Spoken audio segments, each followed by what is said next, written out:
मोहिनी जी और उनकी बहू रूपा बहुत प्रेम से रहती थी। रूपा ज़्यादा पढ़ी लिखी नहीं थी, मगर हर काम में दक्ष और व्यवहारिक थी। दोनों सास बहू सारे तीज त्यौहार बड़े प्रेम से मनाती। उनकी पड़ोसन मालती जी हमेशा अपनी बहू रोहिणी के आगे रूपा के गुण का बखान करती थी। मालती और रोहिणी की आपस में नहीं बनती थी। रोहिणी बिना कारण रूपा से द्वेष रखती थी। वह चाहती थी कि रूपा और उसकी सास का झगड़ा हो जाए। वह अवसर की तलाश में रहती। रूपा की दो लड़कियां थीं, दीपा और नैना। रूपा के देवर श्याम का विवाह हुआ।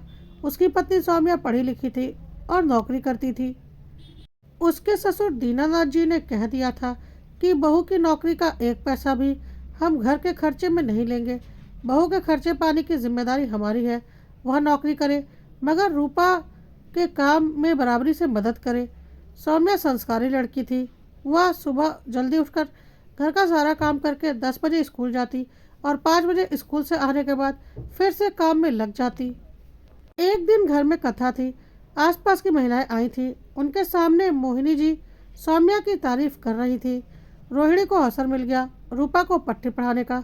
वह किसी बहाने घर में आती या घर के बाहर रूपा से मिलती तो उसके सामने कहती, तेरी सासू जी हमेशा सौम्या की तारीफ करती हैं।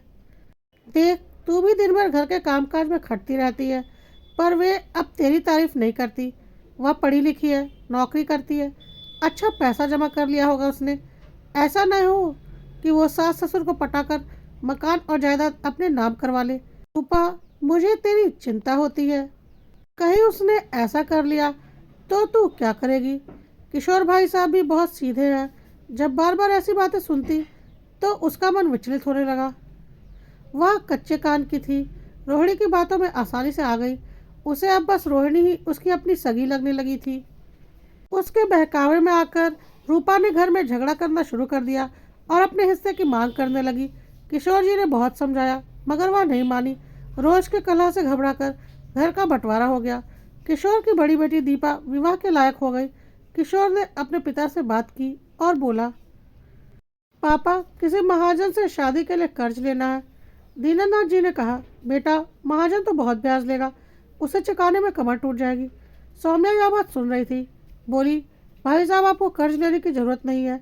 मैंने दीपा के नाम पर पैसा बैंक में जमा किया है। बाबूजी ने मेरी कमाई का एक पैसा भी घर खर्च में नहीं लिया। पर अपनी बेटियों के लिए तो वो पैसे खर्च किए जा सकते हैं।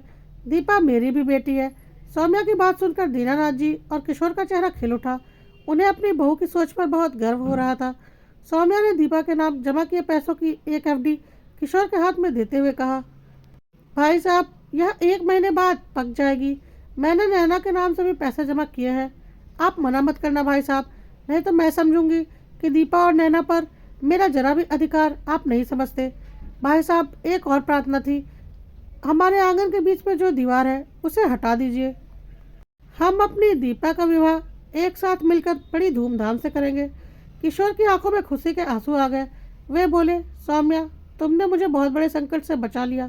जब रूपा को यह बात मालूम हुई तो उसे अपनी करनी पर बहुत शर्म आई। वह बोली, सौम्या, मुझे माफ़ करना। रोहिणी ने तुम्हारी बुराई की, मैं कान की कच्ची निकली। उसके बहकावे में आकर मैंने घर को 2 भागों में बांट दिया। दीदी, आप माफ़ी ना मांगे, आप मुझसे बड़ी हैं। जो होना था हो गया। अब तो हम मिलकर मम्मी जी से पूछकर दीपा की शादी की तैयारी करते हैं। घर में फिर से खुशियाँ आ गई थी।